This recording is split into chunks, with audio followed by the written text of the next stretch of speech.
Hello everybody, welcome back to Project Sovereign. Today I am with Ryan Faulkner-Hogg. Ryan is a writer, content creator and founder of Atlas Geographica. Easy for me to say. Ryan, thanks for joining me for a chat. I really do appreciate it. Cheers, mate. How you going? I'm good, man. I'm good. Ryan, I first saw you about 2 weeks ago. I was sitting in a cafe in Istanbul. I was reading Nassim Taleb's latest book, I think it was. And I just put his name in on YouTube and your channel popped up. So did it actually? It did indeed, and then it. Fuck, I'm lucky to hear that. I know, man. That's good. It's a good sign. And that sent me to your blog. I read it, subscribed to your newsletter and everything. So good work with that, man. It really resonated. Nice one, man. I really appreciate that. I'm actually stoked to hear that it came up in just a general search. Yeah, something like maybe review of Anti-Fragile or something like that. Yeah. That's what come up. So yeah, good work. How long has Atlas Geographica been about and what is it? Yeah, so it's only really, I've only paid attention to it for about a year. I've owned the domain for about a year and a half. I initially opened it up to try and make it an affiliate website for travel companies. I had like a real commercial idea of this could be a really good side hustle blog with making good affiliate links, because there's no demand there's not even a supply actually in the tourism space of people selling really expensive holidays through affiliate links. So I thought it'd be a great idea. It turns out it's way too early to do anything like that for many reasons. It's not that interesting. But so I had it, and then I had all these Word documents on my computer from over the years from writing. And I was like, well, why the fuck not? And just published some of the blog posts on there, some of the initial ones, and realized I really liked it, and actually got much further into sort of web development and SEO as a result of that, to the point where now it's kind of a bit of a flywheel. There's the newsletter, the website's hopefully firing on all the right SEO cylinders, and actually writing is the most, probably the most satisfying sort of thing I'm doing, I reckon, of all the different things. Yeah. Satisfaction really comes from writing. And what did you do before this? Because when was it launched? Was it earlier this year? Yeah, no, it was this time last year. Okay. So what were you doing before that? I worked in numerous sales jobs. At the time I opened this up, it was with software in the tourism industry in Amsterdam. So lived the last couple of years in Amsterdam. Right. Nice. So regarding YouTube, you set that up. Is that like as a multimedia organization? As I can see, that seems to be where it's going. Was YouTube one of your first priorities, or was that was it? Yeah, no, the YouTube, man, honestly, the YouTube kind of came out of, again, I saw it as a decent opportunity for the Nassim Taleb stuff specifically, because there wasn't much content out there. And he's the kind of guy where the Inserto, the 5-part series he's created, it's going to be perennial and it's got a lot of staying power. It's evergreen. He's talking about ideas from a couple thousand years ago. So it's likely to still be spoken about in a couple hundred years at least. So I thought, well, it'd be a good idea to actually turn these long blog posts that I've made on each of the books into YouTube videos, because pretty low effort on my end, and it could be hopefully a good result on the other end. And so that's kind of where it started. Like, to be frank, I don't enjoy editing videos at all. I really enjoy the audio and I really enjoy the writing. So I just got my brother to edit the videos and chucked them up there and, just see how they go. But now, you would have seen I'm publishing interviews on the YouTube channel, and I have a lot of sort of financial videos that I am ready to release and stuff like that. But yeah, it's part of the flywheel. Is that like the financial stuff? Is your vision to be more about you or a niche in particular? So is it all your like organic self manifesting itself? Yeah. Well, go on. What do you mean by that?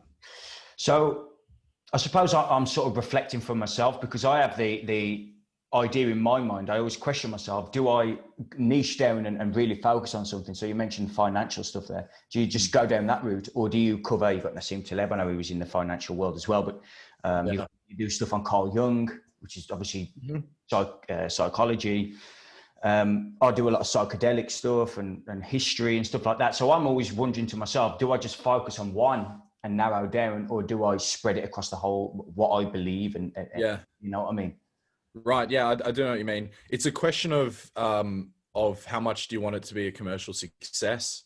It's true that if you niche very specifically, you will be considered a higher authority by Google, and you will be able to more create your brand that people can recognize you as. Well, Alex Hickman, self-sovereignty. Okay, this is for psychedelic blog posts. Yeah. But as soon as you put out a historical thing, it's like, well, we don't want to look at that. We just want to hear the psychedelic. So it's true that it's a commercial question. For me, I definitely don't want to do that.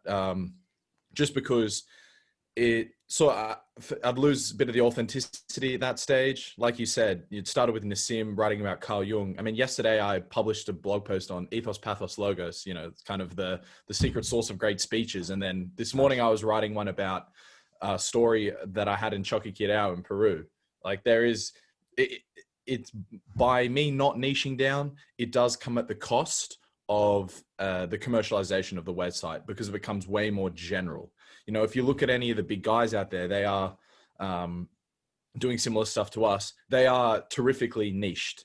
And because they're terrifically niched, it's very easy for us as a consumer to understand what they're doing. And it becomes a lot easier to subscribe because we sort of know what we're going to get. But if you get this guy that's got his fingers in about 10 different pies, it's a bit more of a stretch to actually make that subscription jump.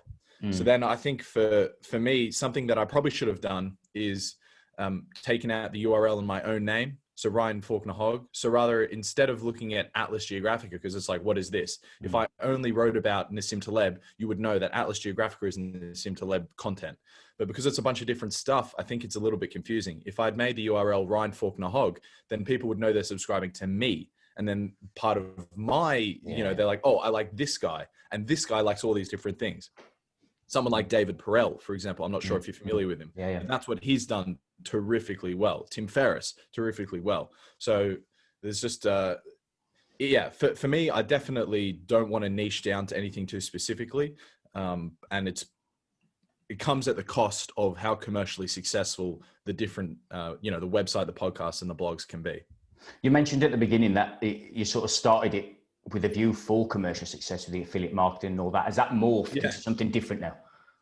Yeah, no, it's got nothing to do with the original idea. But that's why the URL is so freaking retarded. It's Atlas Geographica spelt the Norwegian way. It's a total failure when it comes to understanding what the website's about. It's two random words put together. And that doesn't mean that it's a massive, hamstring, but it is, it would have been better something else. You know what I'm saying?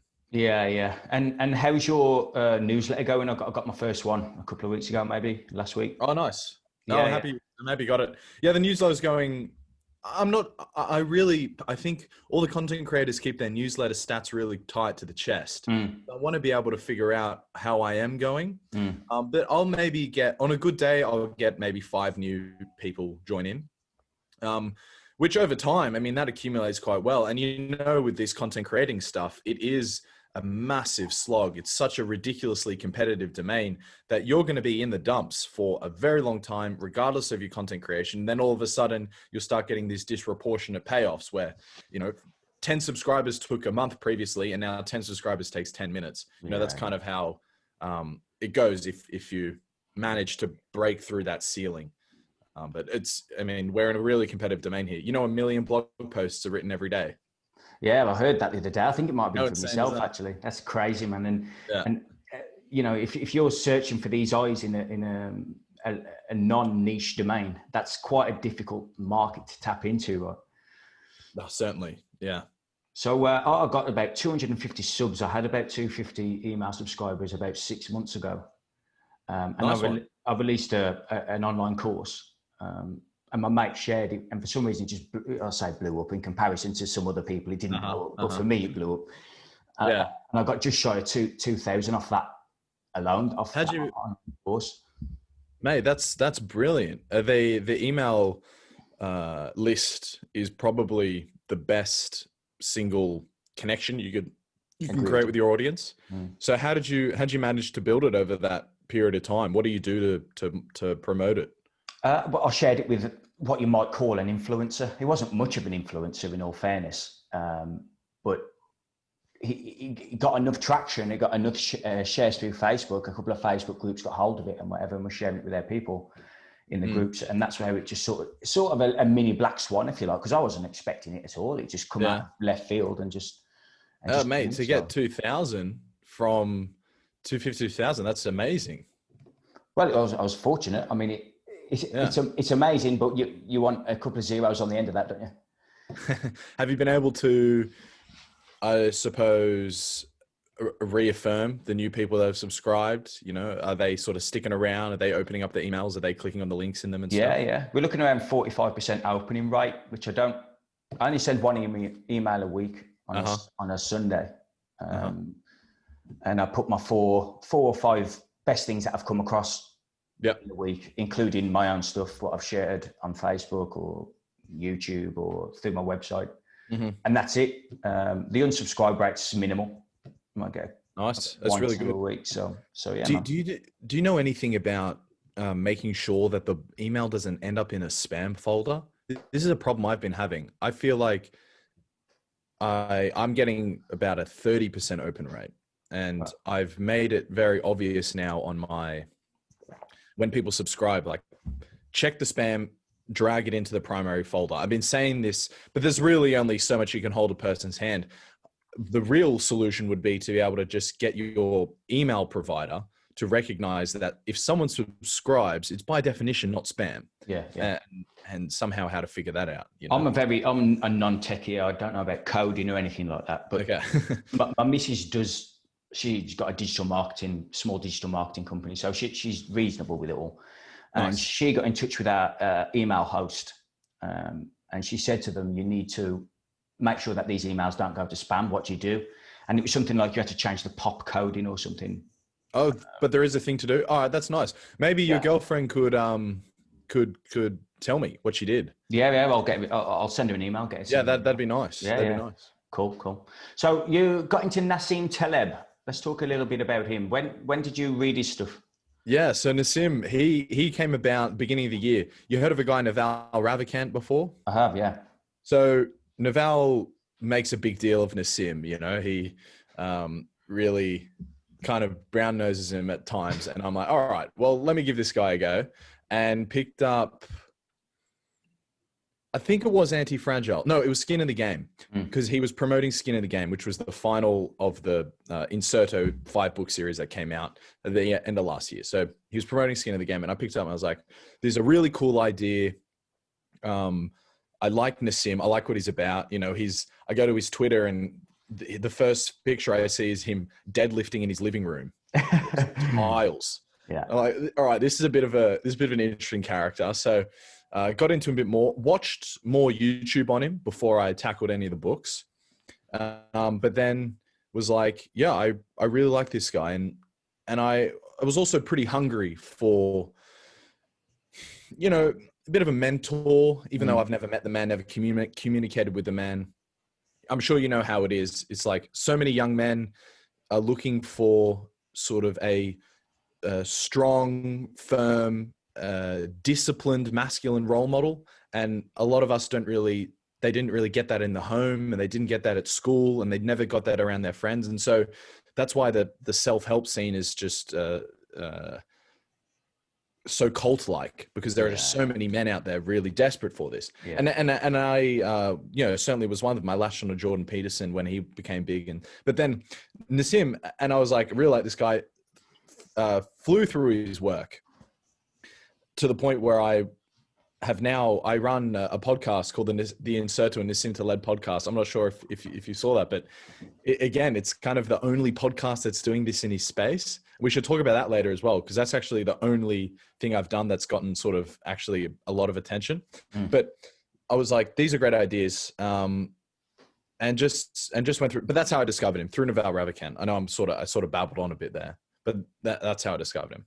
Have you read the Almanac of the Navalmanac? Yes. Yeah, that's it. Yeah. Have you read that? I did get on the Kindle and I started going through it and I realized, oh, this is just the transcript of Naval's How to Get Rich episode. So I felt a little bit ripped off actually. Yeah. Because I've listened to that podcast many times. It's unreal in terms of the amount of signal to time spent. I mean, it's unreal. Naval's a super enlightened guy. Yeah, he's a genius. Yeah, most definitely. So with the Nassim Taleb, you mentioned that's got a lot of traction. What do you think was different there to anything else you've done? Because it was just a demand supply thing. In the YouTube, there's a lot. In writing, there's certainly a lot. But in podcasts, I think it was this nice meeting at an inflection point where podcast listeners tend to be more knowledge workers. They tend to be more demographically similar to us. You know, our mums aren't listening to podcasts. Our dads aren't listening to podcasts. But our brothers and sisters and mates around our age are sort of getting amongst it. And so there is a consequence of the demographic, but then also a consequence of there was no other Nassim Taleb podcasts, and Nassim has only appeared on very few podcasts. So if you are someone that wants to learn more about Nassim, you'll either go to YouTube, you'll go to his original texts, or if you're like us, kind of new generation, you go to a podcast. I immediately go to podcasts if I want to learn something more. So it's just a consequence of that. I'm the only person out there with a podcast on Nassim Taleb. And it's the most exciting thing I'm doing for sure, because I'm sure you know how it is as well. When you force yourself to write about something and you force yourself to speak about something, you clear the ideas in your head and you actually sharpen your understanding of them. And that's been so brilliant doing this, because I did the writing, then I did the YouTube, and now I'm doing the podcast. And now I actually feel like, holy shit, I can actually tackle the ideas of the inserto competently. And this is like pretty exciting. I think it's quite a well-known thing that you learn a lot by teaching other people what you've received within reason. Obviously, if you don't know fuck all and then you start teaching about it, there's a lot of those people about, man, as well. A lot of those gurus and stuff that you mentioned. Jordan Peterson there. I like Jordan Peterson. This isn't to knock the guy at all, but there's sort of like a cult-like following about the guy now. And I that absolutely is. I wanted to talk to you about this because I saw that your last post was exactly about that. About the unconscious and how our unconscious minds are grasping onto the anima figure that we need to overcome in ourselves. I don't know if this is a synchronicity or not, Alex, but you might have seen like 2 articles ago, I wrote the exact same thing.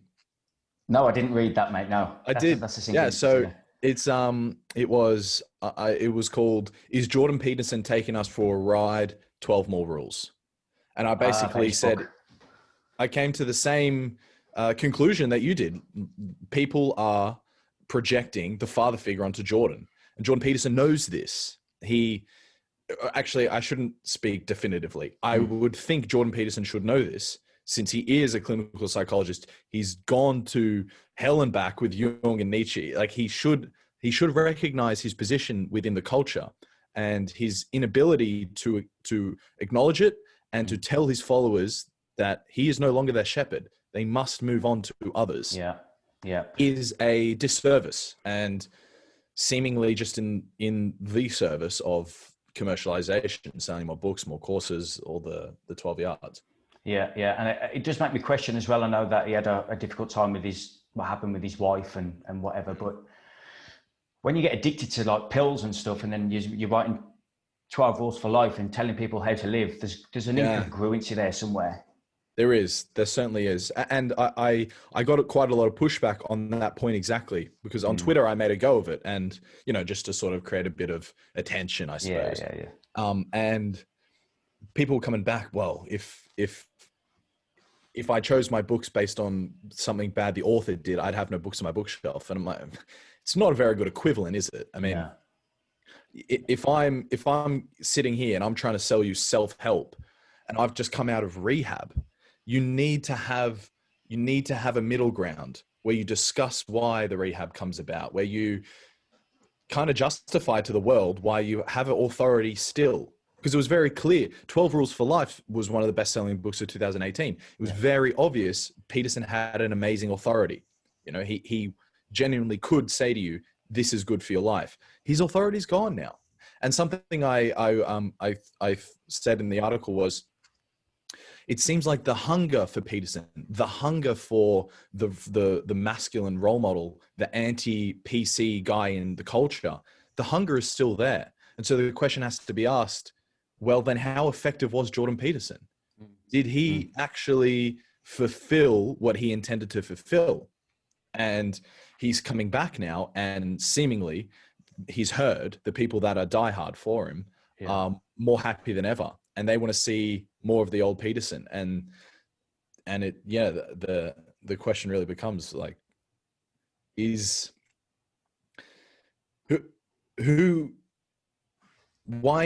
is it within the culture? Why does this narrow but nonetheless deep chasm exist? And is Jordan Peterson really the answer? I mean, I don't know. It's fun to think about, but it's also quite contrarian to think about, which is why I thought that's a brilliant synchronicity that this bloke I'm going to talk to tomorrow happens to be the only other guy I've heard say this idea. Yeah, I think you nailed it at the beginning. That particularly young men, they're looking for that father figure, and I think men have 6 female archetypes, and we haven't got a relationship with them.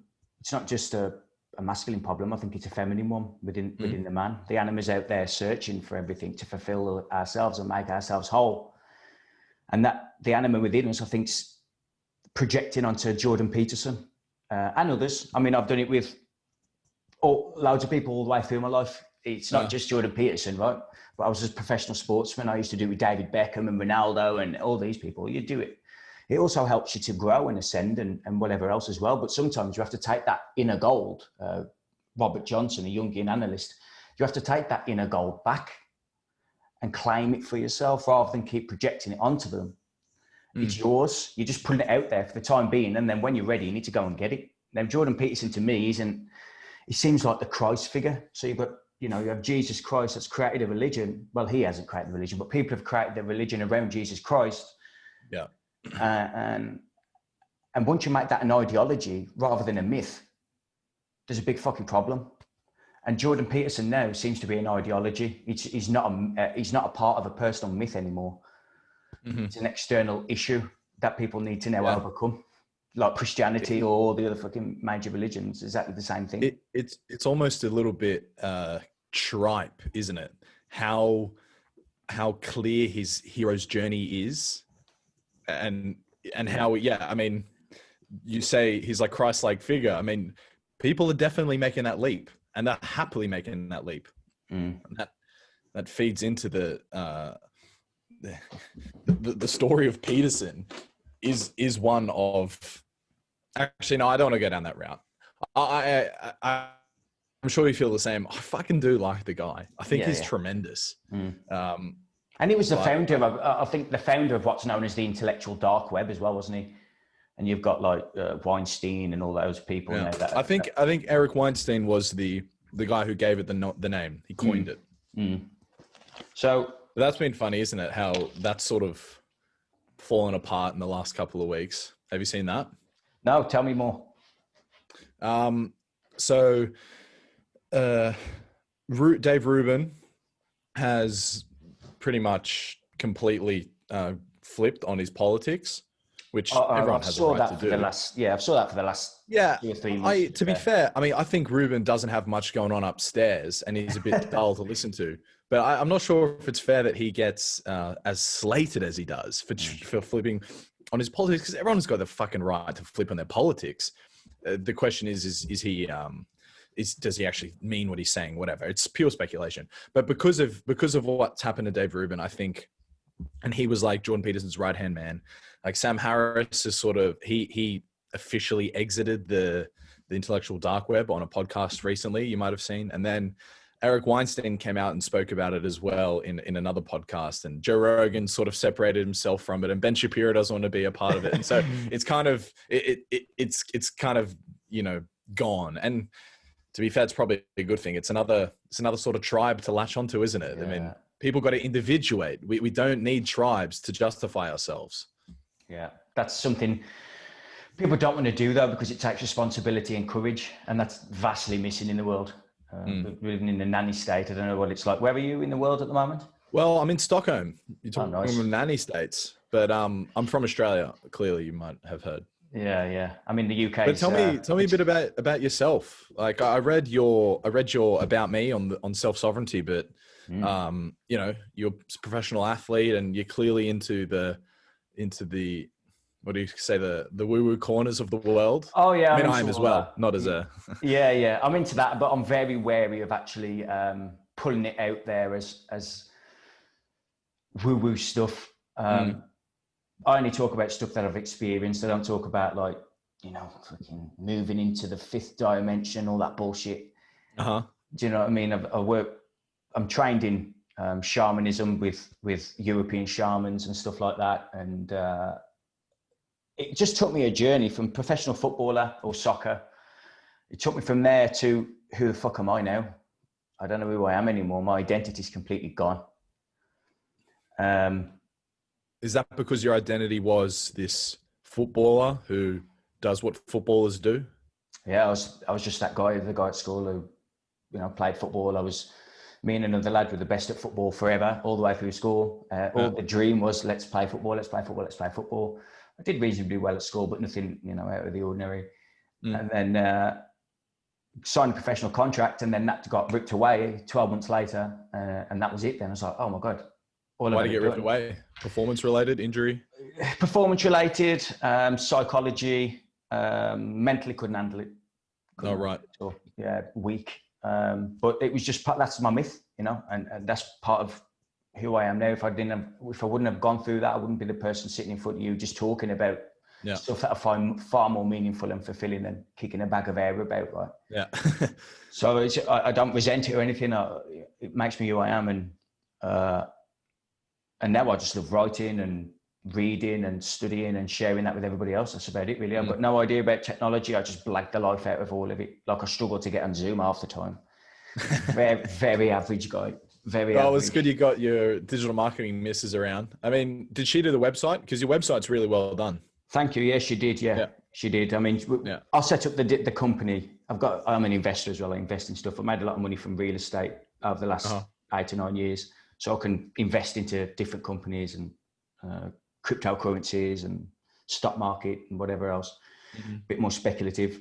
So everything's going well, man. I really enjoy this. This is just my Project Sovereign is my side hustle, if you like. I don't care about money. I made my first 35 pence off YouTube. Nice. Early December. Do you know what I mean? Just little things like that. It's nothing to do with the money, you know. It's just like, oh fuck, look, we've actually done something. Yeah, but that's good because that means you got up to 1,000 subscribers. Yeah, we're at 1.98. We're at, but I've never actually done an individual video. You know, like you do, where you talk.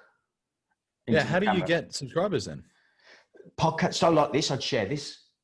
Okay, wow, interesting. So you know, like you do, you had the Swedish investor one. Oh, I love that one, by the way. He's a smart guy. Oh, nice. Cheers. Ludwig, yeah. He's a fucking smart lad.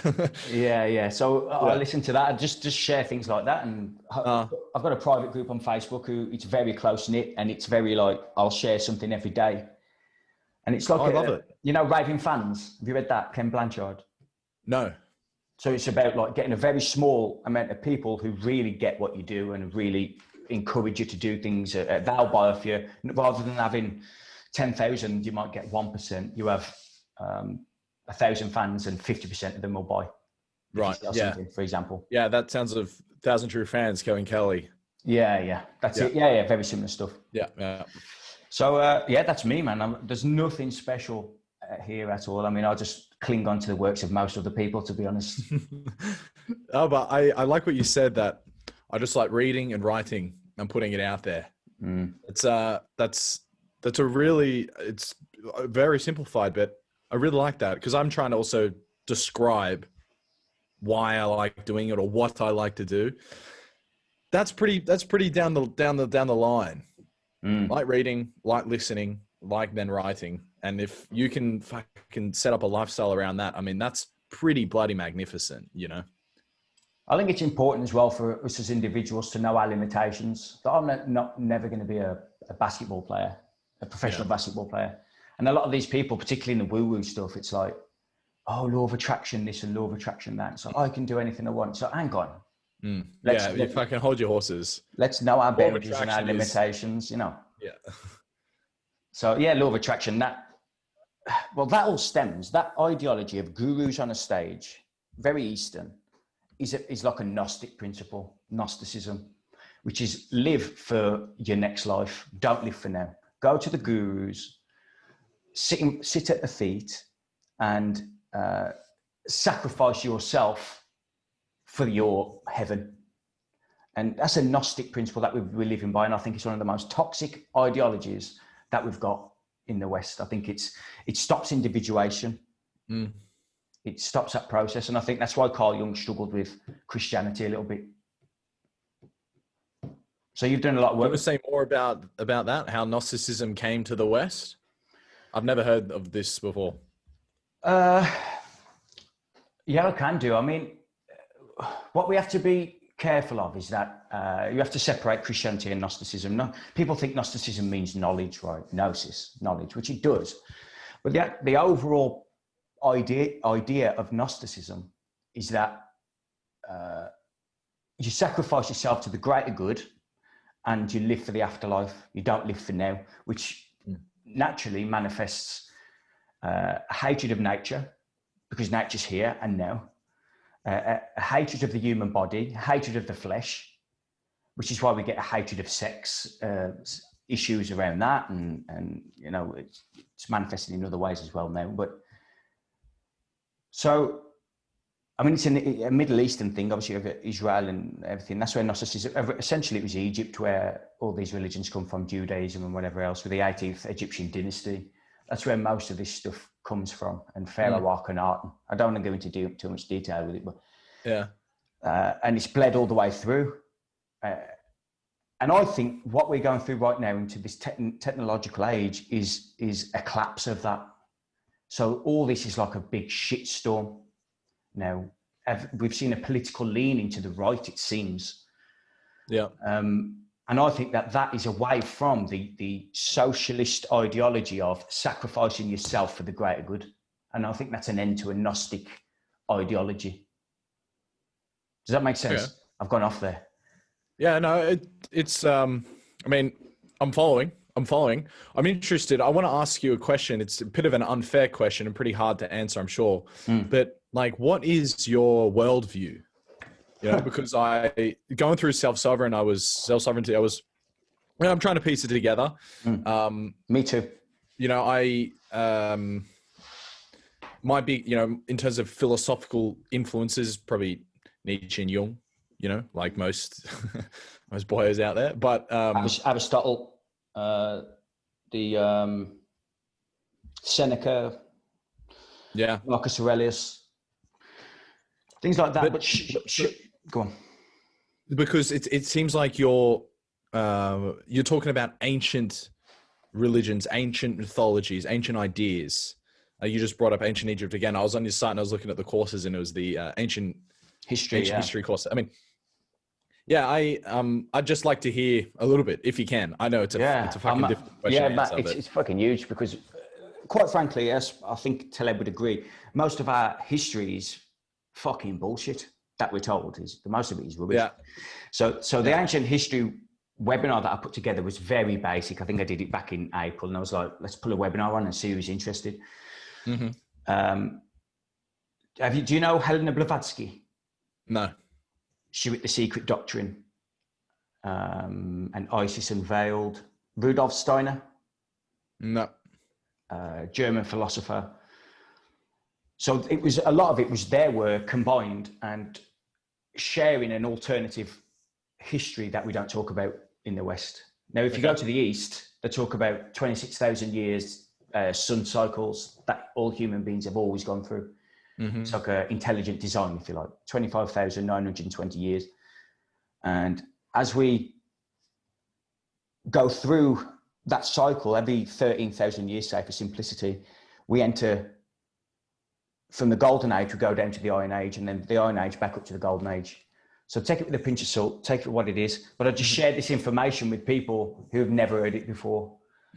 And it makes sense that if you go to the Hindus, they'd laugh that we didn't know that. It's only because we live where we live that we weren't aware of it, right? Yeah, well, we're a consequence of our culture. If it's Exactly, not part man. of the culture, we don't know it. Yeah. Exactly. So we're on, apparently, according to Hindu scripture, we're on our way back up. So we're exiting the Iron Age again, and this is what all this is about, according to Hindus. And when you say all this, you mean where cultures are at now?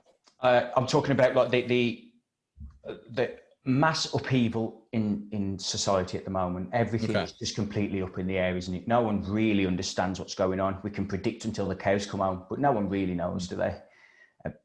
Yeah, I mean, in terms of predicting, no one can say, but it's true that there's a massive hole in the understanding of meaning, or at least the search for meaning. And there's very few answers available. Do you know a guy called Daniel Schmattenberger? No. Brilliant name.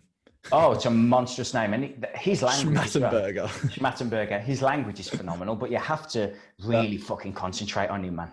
Otherwise, you just completely lose trail of thought. There's a lot to tackle. It is, but he talks a lot about meaning. Okay. Yeah, so it's worthwhile listening to him. And Jamie Wheel, I think he wrote Fire with the Gods. Okay, yeah, I've heard the book. Yeah, he wrote that one. There's a YouTube channel called Rebel Wisdom who get a lot of them on. Yeah, I've seen them come across. Yeah, it's worthwhile checking those guys out because they talk a lot about that. Look, I think my biggest exposure would be someone like Graham Hancock in the idea of alternative histories. Well, Hancock, the trouble is with Hancock is that he's plagiarized a lot of other people and he never recognizes them. No, really? That's not fucking good play.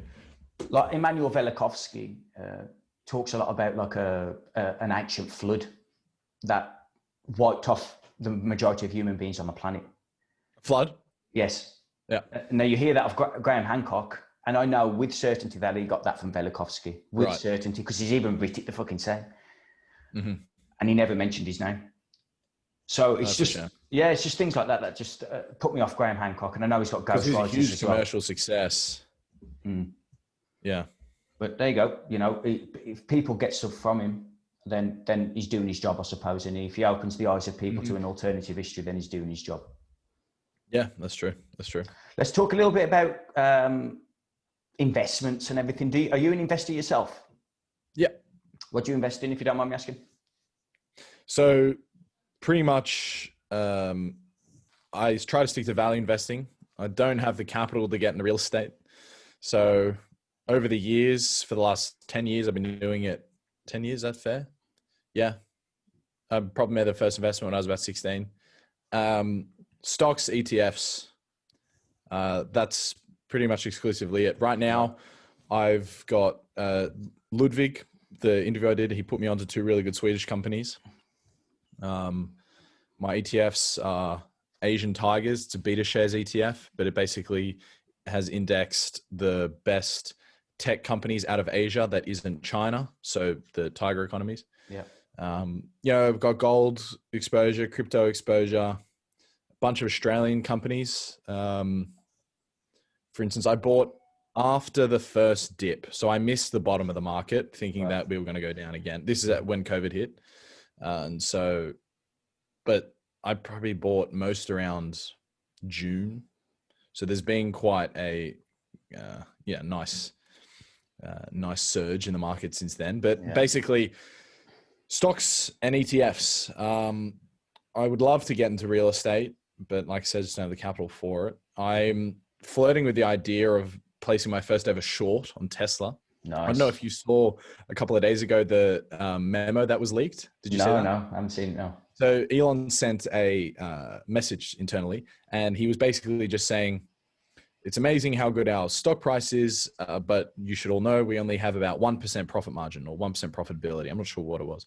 And we need to be as conscious of cost cutting as ever. You know, he's saying all sort of stuff. And he was saying that all it takes is one mistake and that stock price can be cut in half tomorrow, like a sledgehammer on a souffle.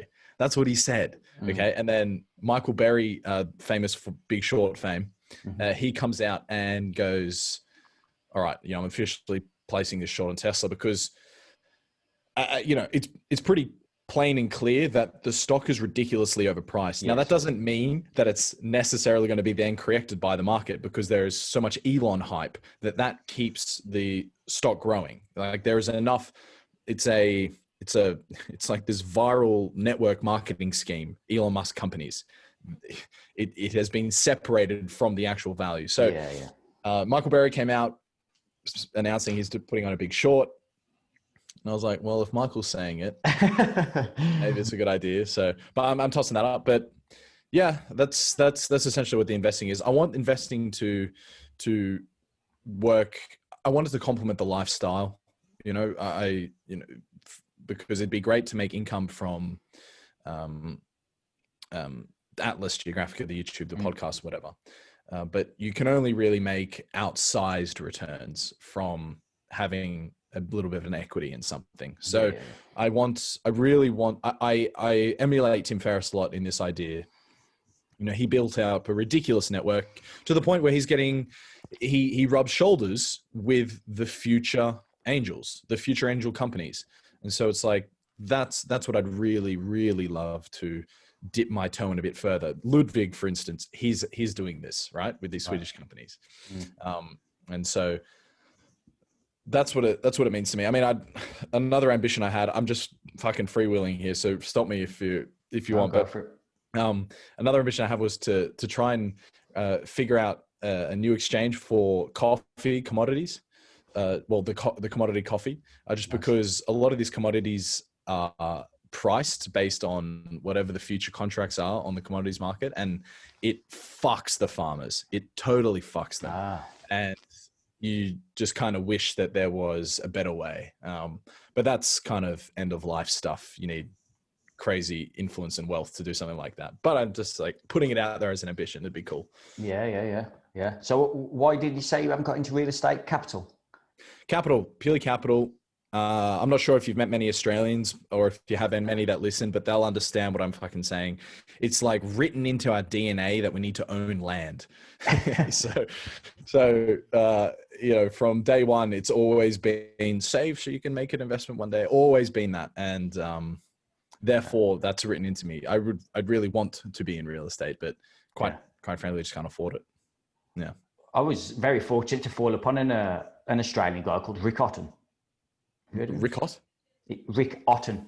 Cotton with the C. And he's just got the biggest corporate fine in Australian history. Apparently. Oh, fuck.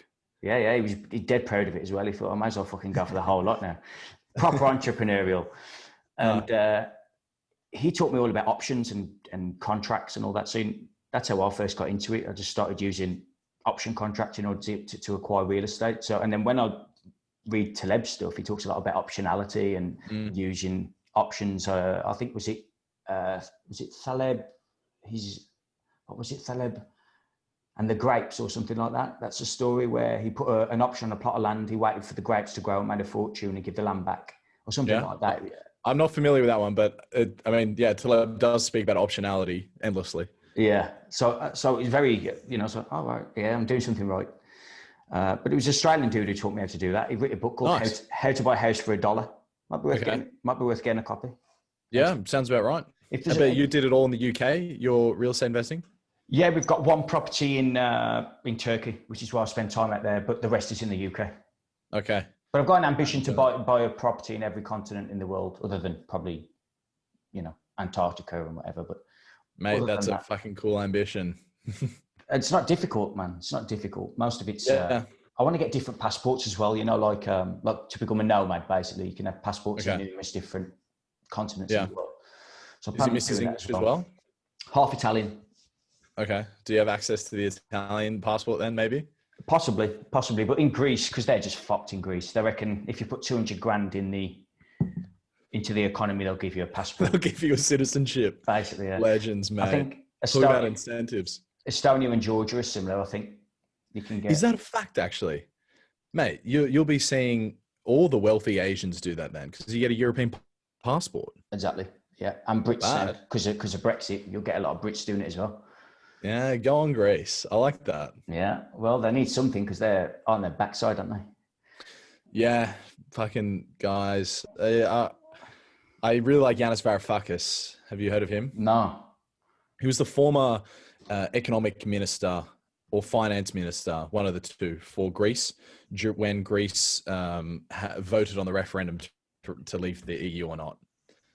Right, and he's this really charismatic, super smart, hard lefty who's in charge of the finance, and they made a movie about him. He's wrote a bunch of books about it, but it was basically him and the negotiations with the EU, and him just making a really emotional plea for why it's not Greece being a bunch of lazy bastards, why they're in such economic problems. It's the EU's fault. And the EU just being a bunch of stuffy coats sort of saying, no, it's because you're all lazy and you don't pay taxes. And it's like, fuck off, you know. It's a bureaucracy, mate. Yeah. Nothing worse, man, than I was really, really happy that we got Brexit through. Well, it's at the end of the year, to be fair. I was really happy we got it through. I'm a very much of an individualist. And I believe in decentralization of more or less everything that we can. Okay. So that's total liberal sort of free market idea then? Within reason. I think like banks and stuff, maybe we should nationalize banks and stuff like that so they don't get out of control. But I just look at society as a whole and I think, well, everything that government gets their hands on turns to shit. I don't need data. I just look and it's there. Yep. You know, so the less control I have in my life, the better. And I think with this COVID-19 pandemic, I think how it's been handled, regardless of opinion on what's actually going on, has been nothing short of atrocious. I'm going to speak about the UK. I think Sweden, by the sound of it, they've done reasonable things. I don't know. That's what we hear over here. But the UK has been a disgrace. Yeah. Well, I'll talk about Sweden, and I also want to talk about your idea of the government ruining everything they get their hands on. But first on, tell me about the UK and how they've gone. Because I've just seen from the outside, it's sort of lockdowns. People are not interested in lockdowns. No, they're not having it, mate. I don't think it's necessarily about, people, UK are very stubborn English people. They're very frightened over here of losing their liberties and their freedoms. Sure. They're very worried about it. Which is great. I think a servile culture creates servile people. Yeah. And rightly so. Everything that the government's come out with so far has been incorrect. So that the Professor Neil Ferguson, he come out with, there's going to be, I don't know, a couple of million or something. I can't remember the figures he said, something ridiculously high. Is people going to die? And when we didn't see people dropping in the streets like we did in China, apparently saw in China, people were like, well, why should we listen to you anymore? You said this is going to happen and it's just not happening. Why the fuck should we listen to you? Anything else you've got to say? And then you've got this vaccine that's coming. And this morning, for example, I was on Twitter, as you do, scrolling. And Piers Morgan, do you know him? Yeah.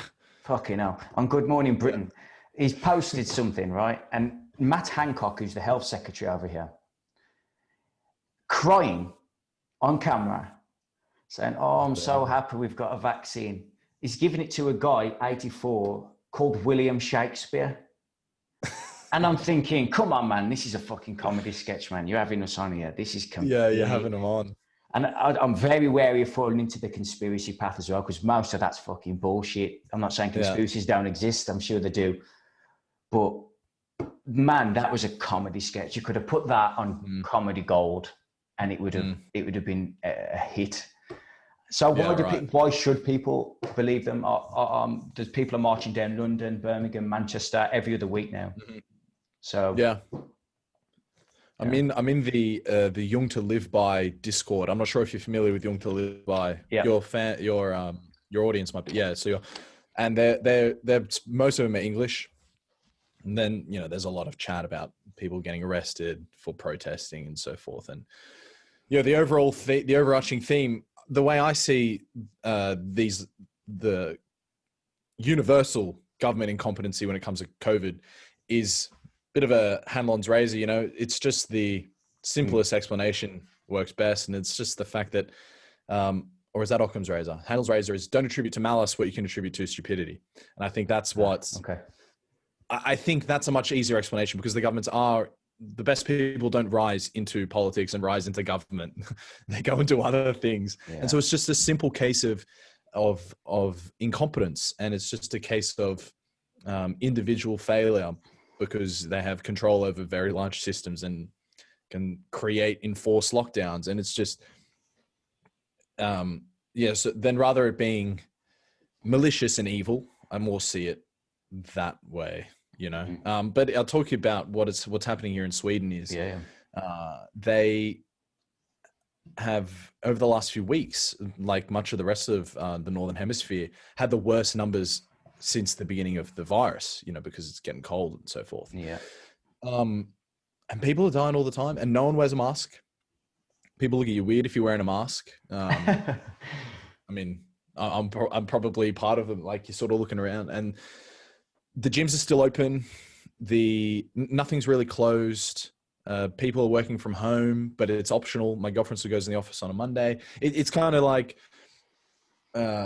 it's quite ironic that one of the most overbearing states in the world is offering the least interference, I think that talks a lot about that. I think that's quite telling. Yeah. What does it tell you? Because maybe the stories that we're told about Sweden and places like that, now you know a lot more than me, but maybe they're not as socialist and that utopian socialism as possible. They're certainly not. They're certainly not, mate. There's this, I forget who wrote it, classic book. I listened to an interview with her. I never read the book, but it was called The Myth of Nordic Socialism.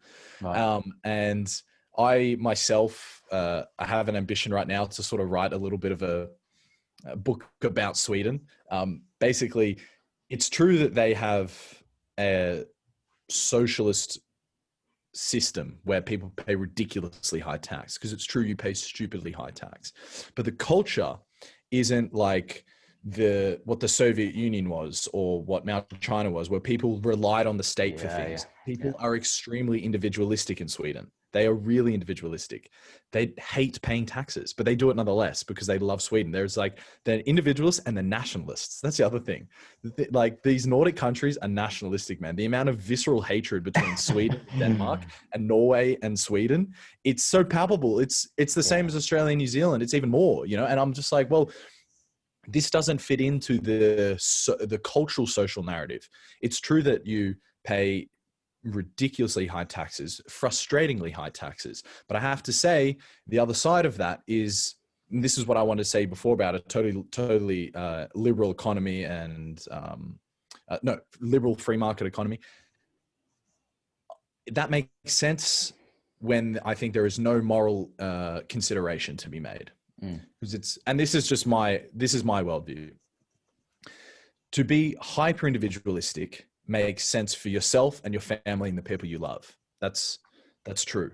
And there's a perfectly sound case to be made where that is all that matters. But I do respect the fact that Sweden does this. They say, well, no, we're also going to force you to help others. And that simply comes through you paying some money, right? They don't force you to spend your time with other people. They don't force you to, and there are consequences of this. We can talk about migration in Sweden, because this is another thing that I have a lot of opinions about. But I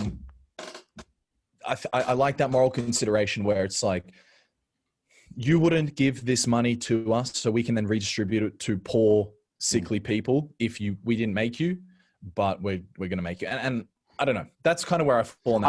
I understand that. I think the issue I have with a government that is completely incompetent, well, I don't know what it's like in Sweden. I'll talk about the UK. Where is the line drawn with coercion? Because I don't want to be paying, if you're high tax rate payer as an individual over here, it's 40%. I don't want to be giving 40% of my wealth to these people. I have no idea where it's going. That's my issue. If it was, I don't know, some fucking yogi who's got access to 10 billion quid in tax money, and they're going to distribute it, I'll be far more open to the idea of, as you talk about morals and ethics there, of course. It's when you've got Boris Johnson here in the UK and Donald Trump and his thing over in the US, what the fuck's going on with it, Yeah, no, look, that is such a good point. And that's probably where it all breaks down, because then people inherently want to help others, but they're like, but I don't trust you to help others. And so fuck you. That's why Americans donate so much to charity. The Christian right in America, they donate more per capita to charity than anyone else in the world, right? And they're also getting taxed out the ass if they live in certain states. And that's, and then I think the idea is that charitable donations fulfill that sort of moral obligation you have to yourself to help others, but you also can give it to the yogi. You give it to someone who you know can directly help other people. There's a lot of trust in the government in Sweden. So people do therefore think that the money is going distributed the right way. Though I will say that that trust has diminished. Now, I have only lived here for a while, but I've been dating my Swedish missus for a couple of years now. And so sort of had exposure to the ideas of it. Trust in the government is diminishing in correlation to more migration. And I don't want to make it a binary thing where the trust equals migration, but it is a correlation. And it's what is the issue there? Is there too much migration? Yeah, too much migration, but this is terribly politically incorrect, and now I'm exposing myself. But anti-fragile, man, go for it. Yeah, look, it's the lack of integration. It's the type of migration. Okay, so yeah, terrible thing to say.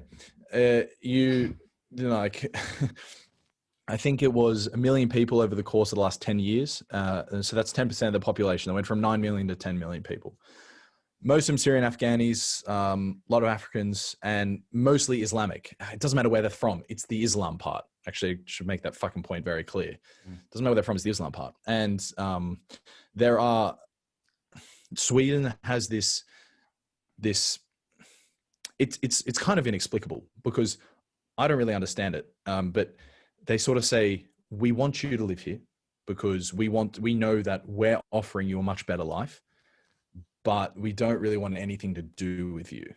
And it's this unspoken relationship they have. And it's kind of chat. It's kind of disgusting, but it kind of feeds back into this hyper individualistic Swedish narrative that they're like, no, we'll come. We're happy to give some of our taxes to you. We're happy for you to live in the government housing. We're happy to give you welfare. But, don't expect us to hang out with you. Don't expect us to accept you. You're going to be an Afghan in Sweden. You're never going to be a Swede.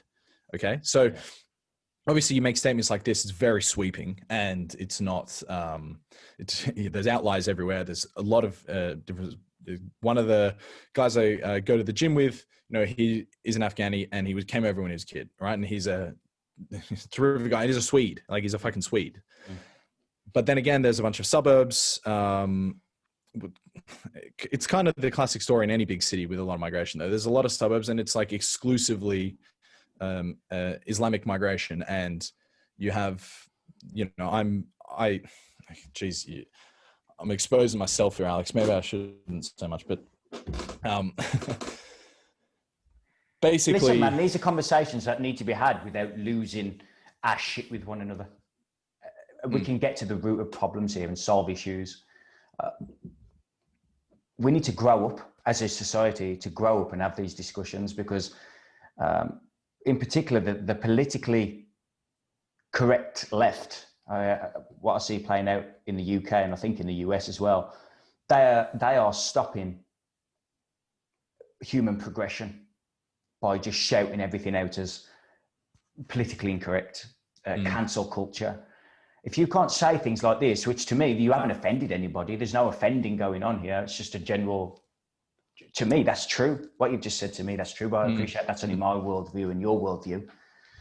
We have it here in the UK as well. We've got people, I don't know if you've heard of Nigel Farage, he sort of pushed the Brexit movement.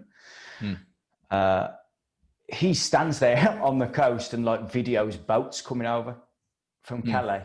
And people hate him. I understand. He's not my cup of tea either. But the guy's doing what a lot of people are too scared to say. Right. And we need figures like Nigel Farage to actually bring the dirt up from the bottom of the pool. Because everyone's scared to say it now. Everyone's treading on eggshells. So I don't think you need to be fearful of saying things that are politically incorrect. I mean, it's what Taleb says, isn't it? If you've got your own website, you've got your own YouTube channel, if you talk like this, you'll get the more haters you get, the bigger following you'll get. Look, yeah, I shouldn't say I'm like frightened or anything. I want to make sure what I say is what I truly think. And that's why I might have came across a bit rambly. I'm sort of still coming to the conclusions as I'm thinking about it, because there's so many dichotomies, you know.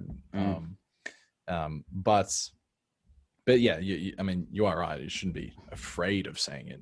I mean, but we are. And didn't even say anything. Yeah, didn't even say anything that bad either. But no. But just to finish the point, I'm not even sure why I got onto it, to be honest. But basically, it's interesting over here. There is so many contradictory dynamics between the culture, because they are economically very socialist, culturally very individualist, and quite harsh, you know, because like there is really this, you can come and live in our country, but don't expect us to have anything to do with you. That is quite palpable. Like you can really feel it, you know, and me as an outsider can feel that maybe more than someone who's in the culture can feel it. Maybe we need to look at ancestry as well. I mean, you've got the Vikings and everything from over there. If they're anything to go by, that would make perfect sense. Yeah, for sure. Yeah, if you believe like Carl Jung did, that our psyche is also evolutionary. I mean, yeah, they're carrying a lot of sentiment from how many generations ago is that? You know, yeah. 50, 60. If that's written, without going to woo-woo, if that's like written, coded into our DNA structures, then can we have a level of understanding from other cultures that this is ancestral? This isn't just playing out right now. This has been going on for thousands of years, and is it going to change overnight? No, it's certainly not going to change overnight. It doesn't matter how many people shout and scream and march down the streets. It's not going to change. Yeah. So I think we need that level of understanding. Have you studied evolutionary psychology? No. Spiral dynamics? No. Ken Wilber? No. So it's evolutionary psychology basically is how human beings, their level of consciousness evolves over periods of time. Not individually, but also collectively as societies. So you'll see like tribes in the Amazon are at a certain level and they act a certain way. There's characteristics to that level of consciousness. And in the West, we've gone through what spiral dynamics calls orange, they label them as colours. And orange is the capitalist, very individualist, could be seen as selfish point of view. And then you merge into green, which is very postmodern, left-leaning, but they're all for equality. They can't have hierarchy. And then you go through green and you move into what they call tier 2, which is that move into yellow, which is complexity and systems thinking, things like that. And then you move into what you might call enlightenment.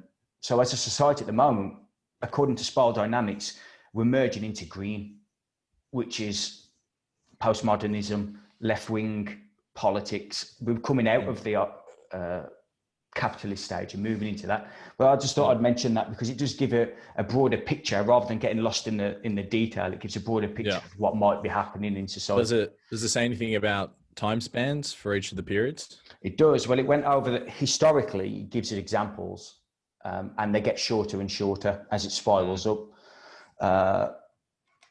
Green was the hippie movement in the 65, 66. That's when it sort of started merging into green. I think Donald Trump is the mirror of the final of orange, which was the capitalist stage. I think he's like the last frontier. Mythologically, that works pretty well. Exactly right. Exactly right. The culture's epitome of the capitalist. Yeah. Signs them off. And I think I get shut down for this a lot. I don't like Donald Trump, the guy. I like Donald Trump as the idea of a mirror of America. You need to look at yourself in the mirrors. Do you say you get shut down? Is that because people don't like you saying that about America, or people don't like you giving Donald Trump any compliments? Donald Trump compliments. Over here, Right. he's hated. I'm not saying, once again, I don't necessarily like the guy. I've read his books. I liked his books. And I like his big thinking when he was in New York, taking the government to shit and whatever. I really appreciate all that. I like that. Should he be leader of the Western world? No. I don't think there's many people who would agree with that. Yeah. But then you've got Joe Biden on the other side of the coin, if you want to talk about now. And he's hardly the flipping the enlightened West, is he? The guy doesn't seem to be able to think properly. So, it just seems more like status quo to me with Joe Biden and everything. But we don't need to talk about the current state of US politics. But I think that's, once again, it's a mirror of the collective consciousness of USA, is what's playing out at the moment. Yeah, look, that's interesting. I really love the chat about looking at cultures like mythologically like that through a narrative structure, because they're embedded in us, aren't they? Yeah. Say again? It's that they are in our psyche, but people can't grasp that these stories are us, and we can take them. But that's the problem again with, I mentioned Buddha and Jesus Christ. You put an idea onto it, they create religion out of it, and then there's a massive control structure there that can be utilized to control people. When you realize that that's within you, it's a whole different ball game, man. But it just takes responsibility then, and people don't want that. So how did you get through? Because I imagine after the contract was taken away from you, 12 months after getting it, you must have sort of gone through a bit of a down spiral, figuring out who you are. Like, how did you go from there to here now, where you seem confidently orientated on the right path? Started reading. That was the main thing. But that reading was actually trying to fill a void. So it's a good void. It's a good way of filling a void, is to fill yourself with education. But that's all it was. It gave me a great foundation. I took a personal training degree, or whatever you call it, a qualification. And all day I was just listening to podcasts all day in 2012, 2013, just podcasts. Yeah. And that was sort of give me the foundation. Then I took a few psychedelics, ayahuasca and all that, commonplace now, which is where I fell into like the shamanic path. And that's sort of, you say that it seems like you're on the right path. I mean, I don't know what the fuck that is. I just seem to just go through life, and if something takes me that way, I'll go with it. I've got no idea what's going to happen next week, tomorrow. I just sort of. Maybe you're like this. You say, I don't know if I'm on the right path. There's an anecdote. I'm just thinking of the right way to frame this. I'll just tell it as an anecdotal story. So think about some of the recurring themes from what we've been saying, and also what you sort of see out in the culture with people lashing into gurus and so forth. People are asking themselves, as they come out of school and they sort of develop into adulthood, they're asking themselves, like, what the fuck should I do? And people say that you can do whatever you want, and you can go and try do whatever you want, and realize that it's a competitive domain, and maybe you're not fit to do it, or you're not good enough to do it, and you end up doing what's second best. And then forever, the rest of your life, you're thinking, what could have been? I should have been doing this. I never felt like I was doing what I wanted to do, what I needed to do. So I'm on a bus in Albania, and I'm listening to Tim Ferris and Jocko Willink talk about Musashi, the Way of the Warrior. And it's such a brilliant 4-hour podcast. They're just breaking down this book. And for those who don't know, the story of the book is a singular vision journey of Musashi to become the greatest swordsman who ever lived. It's the single goal of the entire book. So it's this man who's so focused, nothing can break him. And it makes for some very funny anecdotes with his wife and with other people. This is just a man who was on the path, and absolutely nothing will stray him from the path. And then the book finishes, and they're sort of decompressing. The final closing to the book is really amazing. And I'm not even going to try and say it because I won't do it justice.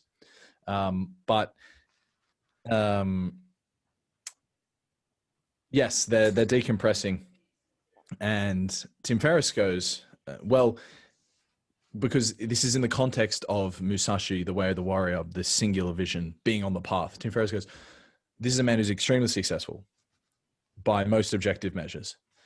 I don't know if I'm on the path. If you ask me, what is my path? I'm not sure if I would be able to tell you what it was, but I can tell you for sure when I'm not on it.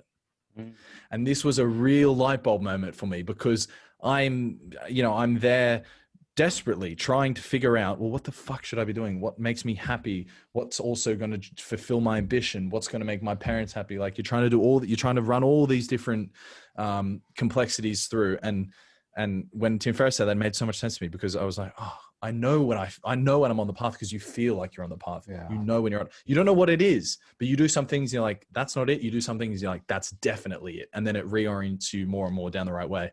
So I imagined this man standing with a plank of wood under his arm, and he's standing at the beginning of a drawbridge that just goes off into the fog. Okay, so there is no end destination. That's a very important point. You're not working towards something. The only purpose is the journey on the path. Okay. Yeah. And so I'm standing at the bridge, and I got this one plank of wood under my arm. And every time I do something that's on the path, bang, you put down another plank of wood. Then you pick up another piece of wood. On the path, good. Another piece of wood. Pick up the piece of wood. You do something off the path. You fall off the bridge, and you don't die. It's not like you have to start again. You just pick up where you left off before. Nice. And you try to do something that orients you on the path. And then that's life. You're just bang, bang, bang, bang. Yeah. And so that's beautiful, man. Yeah, that's beautiful. That's like the via negativa approach as well, isn't it? It's like the question of God. It's like, I don't know what God is, but I can tell you what he isn't. Yeah. That was beautiful, man. Yeah, thanks for that. It's I needed to hear it, so yeah.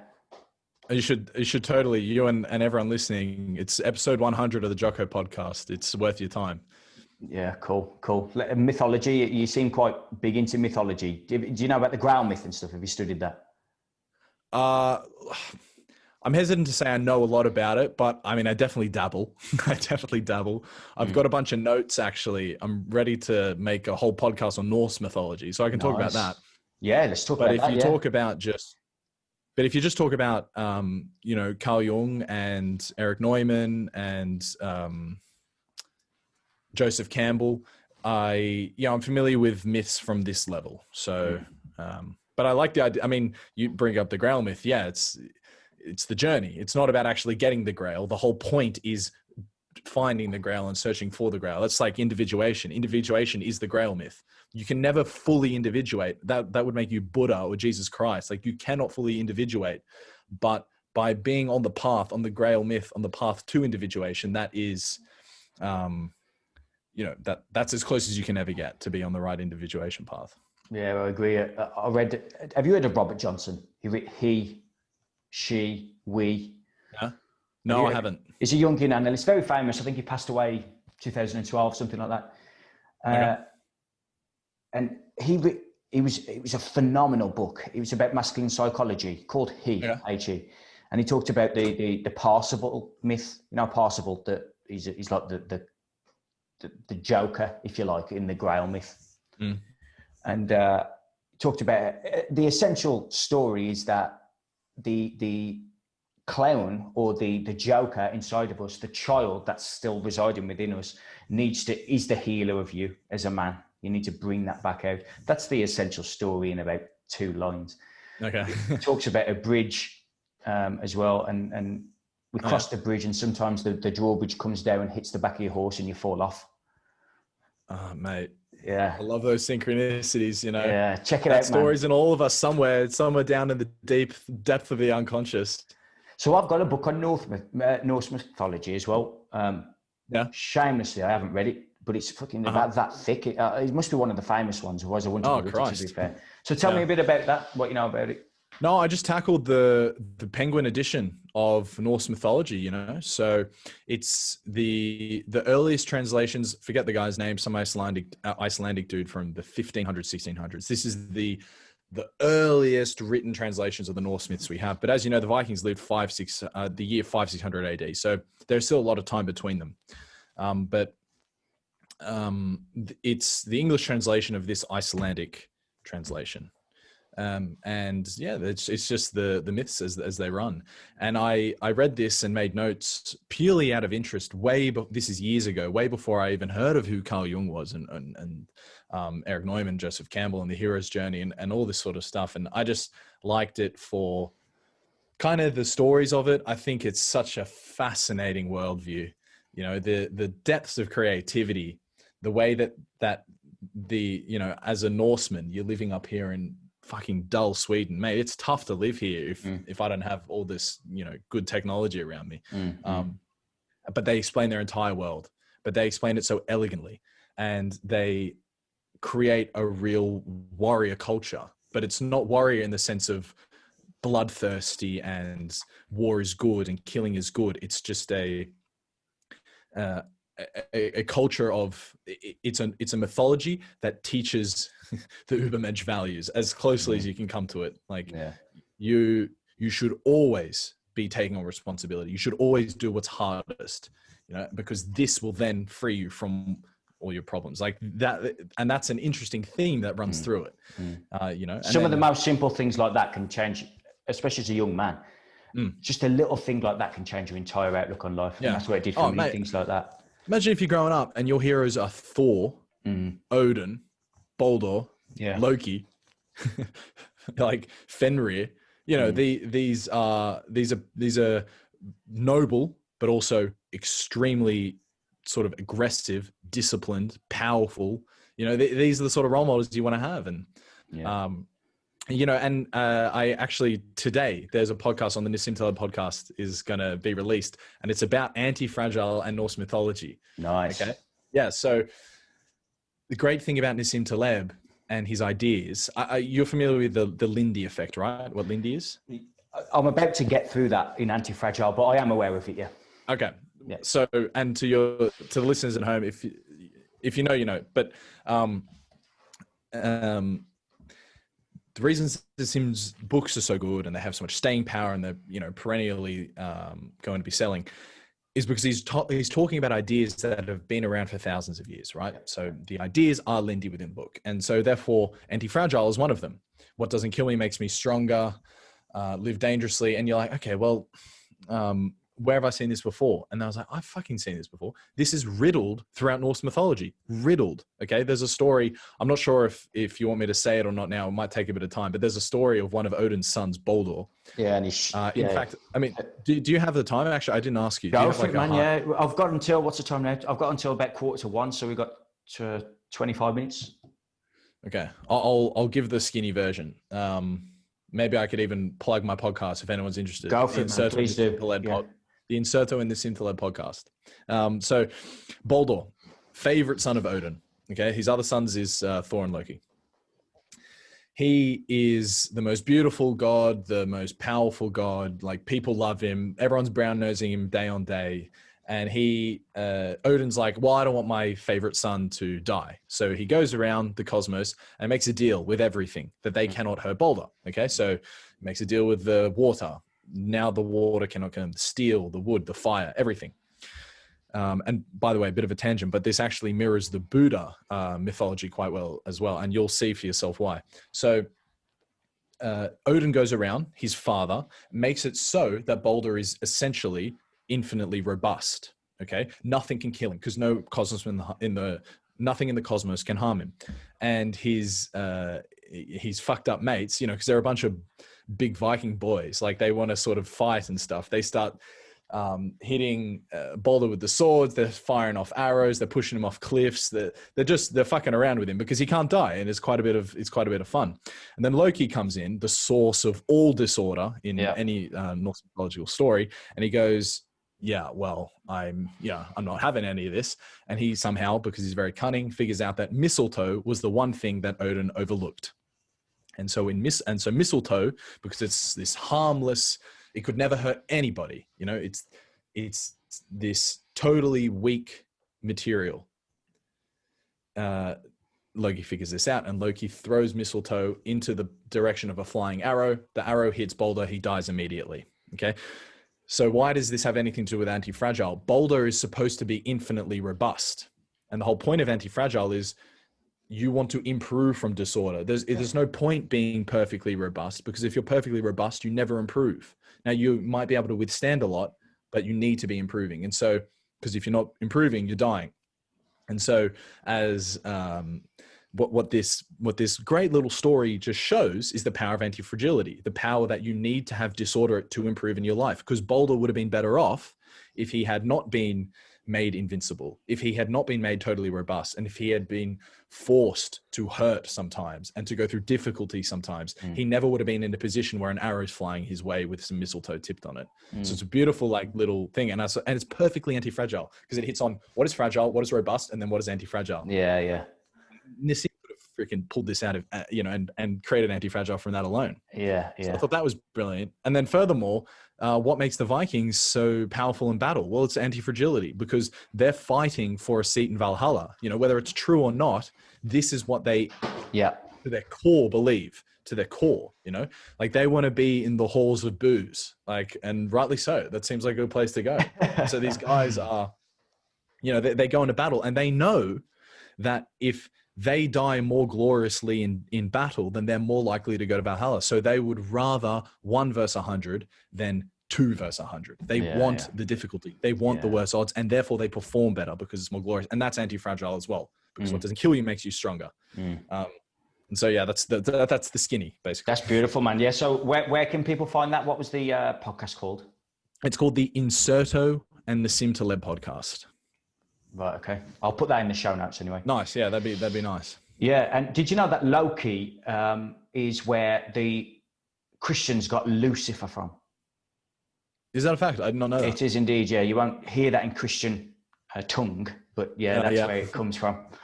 As you mentioned there, the Buddha and all that, these stories, as Joseph Campbell said, they're all talking the same language, mapping our own psychology, and it just creates a very interesting question. It does, man. If they're all, go on. Oh, sorry, you go on. I was going to say Hero with a Thousand Faces by Joseph Campbell. He just puts all these together. And have you read that? Yeah. And it's just like, man, if people who haven't read that, you just need to go and pick that book up, because every story that you've been told. And it's also just endlessly fascinating. It's so cool. Yeah. I have an article on Atlas Geographica on A Hero with a Thousand Faces, and just talking about how the hero's journey is, it's the most reliable framework for telling a story that Hollywood has. And then you start seeing it and you're like, oh my God, the fucking hero's journey is everywhere. Yeah. To the point where it's getting a bit monotonous. We need a new story. We need a new narrative. Actually, I checked. Was it your last email? I think that you sent out about a book on storytelling.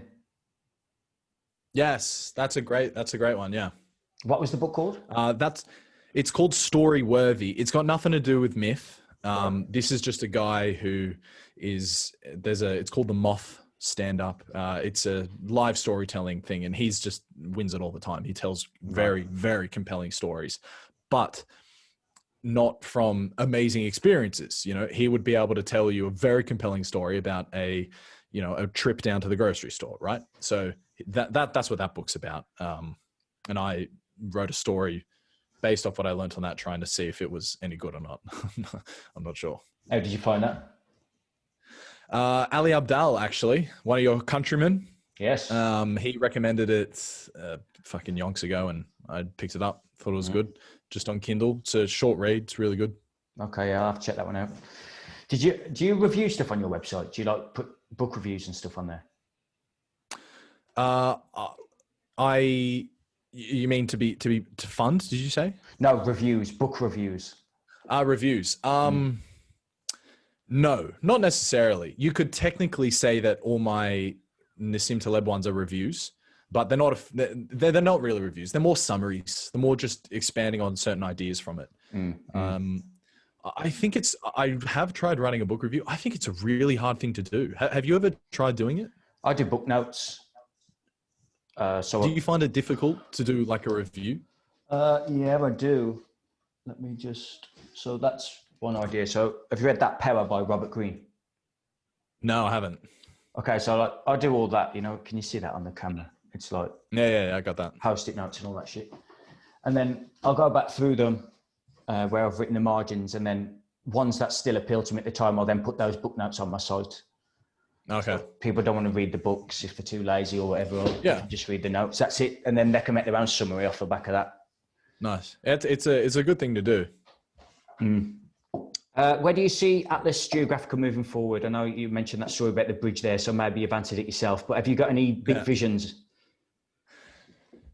I think it's pretty cliche, man. It's exactly what it looks like. You know, I want Atlas to continue to grow in readership, and I want my writing that I produce on it to get better and better and better. I don't see any change in terms of the type of content that goes on there. You know, if you look at my drafts in my WordPress, they're totally uncorrelated, have nothing to do with each other, but it's just little interests that I get. Maybe you get this as well. I get this all the time, you know, reading a book or watching the movie or talking to my girlfriend or going for a walk. And I'm like, fuck, that's interesting actually. And I'll just make a little note about it. And then I'll come home and I'll open up as a new post on WordPress, maybe write a paragraph and let it sit there, you know, because one day I can return to it. Emma recently stirred on this now this is a fucking big concept to try and tackle, right? So it's not like it's going to come out any day now, but it was racism versus culturalism. She was making the point that people aren't necessarily racist anymore. They're culturalists, right? Like you hate other cultures. Like you don't give a fuck about what they look like. It's their culture that you don't like. And I'm like, that's actually really interesting. I hadn't heard that before. So, you know, I want to try and expand on that. That's a great idea. Just touching on that very briefly. Did you say that was your missus who did that? Yeah. Right. I've had this myself. I've never written about this. About if a culture. Have you know kinesiology? No, not enough to talk about it. Okay, so you use the muscles of the body goes strong, stay strong or goes weak based on a lie or the truth. Now, once again, you need practice in it. Take it for what it's worth. Science laughs it off. A small part of science thinks it's legit. So it's one of them. Okay. If a culture is at, let's say, out of 1,000, let's say they're at 130 on the scale of consciousness, Dr. David Hawkins, and it's 130, and you've got a scale, a culture that's at 350. How can the culture at 130 integrate with the culture at 350? That completely different worldviews, completely different behavioral patterns that are going on. They can't integrate. It's too big a jump. You might get 250 to 300, but you're never going to get the 130 up to 350. And this is one of the big problems that's going on in the world right now, is that they can't integrate. Like I say to people, my friends, like some of them are still lager louts, you know, just get pissed up every weekend and stuff. I say, if you went to the middle of Islamabad in Pakistan, right, and did what you do there, you're not going to last long, right? No, you're not, mate. And vice versa. It works both ways. And we need to be open to this discussion. Yeah. You know what? That's exactly what I was trying to say earlier about all the Islamic migration into Sweden. That's the problem. It's the cultures, like you said, a 130 can't integrate with a 350. And if it's a 130 culture, that's not saying it's less than. You're saying different. It is very, very different. People see the world extremely differently. Do you go and make friends with people that see the world totally different to you? I mean, maybe you do, but like, are they? Like, you know what I'm saying? So you're totally right. It's that's what I was trying to say before. I think that does feed into the. Go on. No, you go. Oh, you were going to say something else. You said about. No, I was just the culturalist versus racist, because you are definitely immediately going to be labeled a racist if you're like, well, perhaps I don't want, you know, someone with a within the niqab coming into, you know, the cafe with me, right? Again, shit, I feel fucking terrible saying this for some reason. I suppose the society's drained me to feel terrible about suggesting it, but it's not because I'm a racist. It's because I don't like that. You know, it's not a part of my culture, and I like my culture. I mean, nothing wrong with that, buddy. Nothing wrong with that at all. Yeah. You know what? Christopher Hitchens said this. Now, Christopher Hitchens, mate, he is legend, man. One of the best. He's so fucking good. And he said this back in the day. when he was doing his massive book tour for God Is Not Great, he's talking to all these religious clergies, and he got a question in the audience one day, and it was on this point. He was talking about Lebanon and the failure of Lebanon, and he said it so directly that if he said it today, he's cancelled for sure. And he said, I don't want my country to become another fucking Lebanon. And he said it so harshly, it took the audience off guard. And then Peter Hitchens has sort of followed up now. I'm sure you're a big fan of his. I like what I like the way he speaks, but the Hitchens both speak just terrifically well. But that's sort of the beginning of this sort of sentiment. And unfortunately, it's very hard to remove from anger and aggression and unkindness.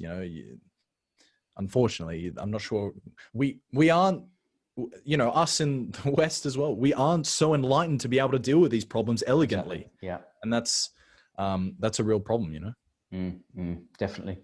You seem to study a lot and consume a lot of content.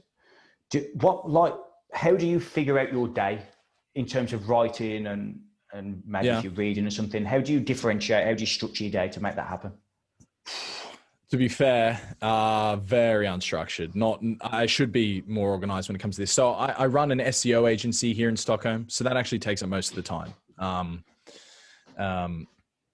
And if I take today, for instance, I woke up really late.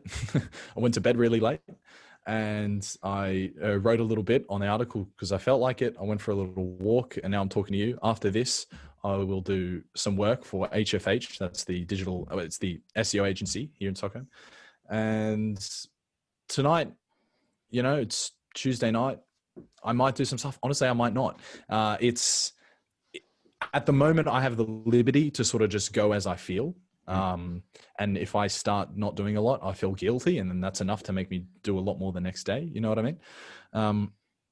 But I do try to separate it into days. So for instance, there's 3 podcasts that I have, and editing the audio for that, making sure the transcripts are right for that, sharing it around, that sort of stuff. That might take up a whole morning, maybe once in a week, and I try to bundle it like that. Yeah. How do you work on it? My mornings are very structured, but the rest of the day is very unstructured. Generally, it sort of felt that way. It's not because I want it to happen. So, have you heard of? I bet you haven't ever heard of rape or harpe. It's called. It's like a shamanic snuff. So I blow it up my nose, and that sets me up for like half-hour meditation. Then, so I'll do that for half hour. Sage the life out my office, and then read. Draw the tarot for the day, and then I get to work. I'll start writing or emails generally about 11 o'clock, and then after that it's like whatever comes up, man. Whatever comes. Yeah, we should be more organized about it, because I think that's in the age of distraction. You've probably seen the loss in time between switching between tasks. I'm very conscious of that and feel guilty when I allow myself to do 2 tasks alongside one another. It's you're sort of the amount of times I've opened my window and just chucked my phone out because I keep fucking looking, so I just chuck it onto the grass. I like that, because mate, it's just a nightmare. And I've turned all the notifications off, and I still get on there somehow. I still same. Scroll Twitter and all that, and it pisses me off, man. I piss myself off at it. It's so frustrating, isn't it? Because you want to be better, but they're guaranteed dopamine, and we love dopamine, us humans. So it does take serious willpower and discipline to not go and have a look. I've gotten to the point where I've straight up deleted Twitter, Instagram, Facebook on all my tablets and shit, and I still find myself opening up a new tab on the desktop because I'm addicted to it. Like you can't help it. It's. When you do writing, do you have a productivity tool like Notion or something like that where you put everything in? So you might make all your notes on a certain subject, or do you just write it straight out your mind out? Yeah, just straight out the mind. Oh, nice. If I can pick up on a draft, I will. Ernest Hemingway used to make the point: never finish your writing at the end of a sentence. So I do that. Even if I finished and I'm like, I can leave, I'm like, I'll make sure I write half a sentence. So when you get back into it, you're almost picking up where you left off. Now you might go back and edit a bunch and then continue, but that's kind of how I do it. Right. Okay, that's cool. What do you have productivity tools that you work with or none?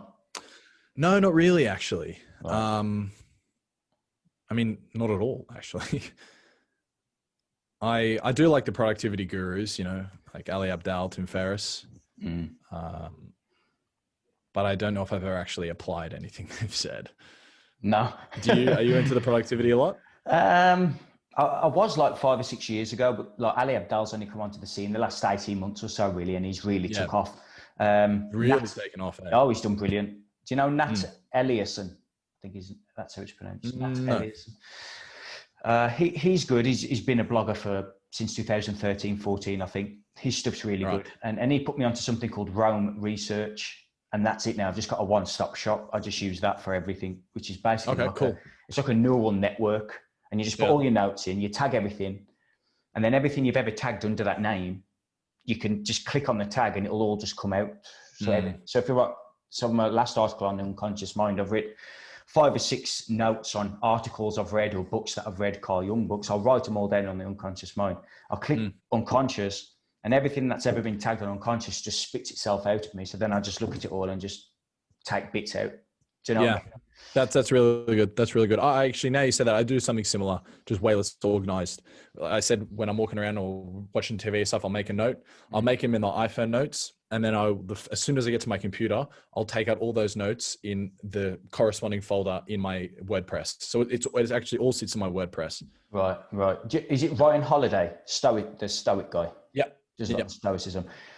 He did, I can't remember the exact word that he used, but it's basically a second brain where you just put all of your stuff into an organized pattern, software or whatever. And all you've ever got to do is access that second brain then for anything that you're ever looking to write or draw. It sounds like that's what you're doing with the... I'm trying. Was it? Rome Research. That's Rome Research. I was about to say Red Rocket. I'm sure I was totally not Red Rocket. Sounds like some legal fucking high that does, Red Rocket. Yeah, man. So let's start wrapping it up anyway. Is there anything you want to share? I know that you've got your website, atlasgeographica.com. What was the podcast again? Inserto? Yeah. So the Inserto and Nassim Taleb podcast. And then I also have an interview podcast similar to this, which is called What About When? And I don't know. Haven't done self-promotion much. But if you're interested, that'd be brilliant. You just go to the website, you'll see it all there. Cool. Well, I've enjoyed talking to you, mate. There's some synchronicities and resonations going on, so it's been good speaking to you. 100%, Alex. I'm sure we'll be able to do it again. Not too long. Cool. Enjoyed it, mate. Have a great day. Thanks, mate. You too. Take it easy. Cheers, buddy. Bye-bye.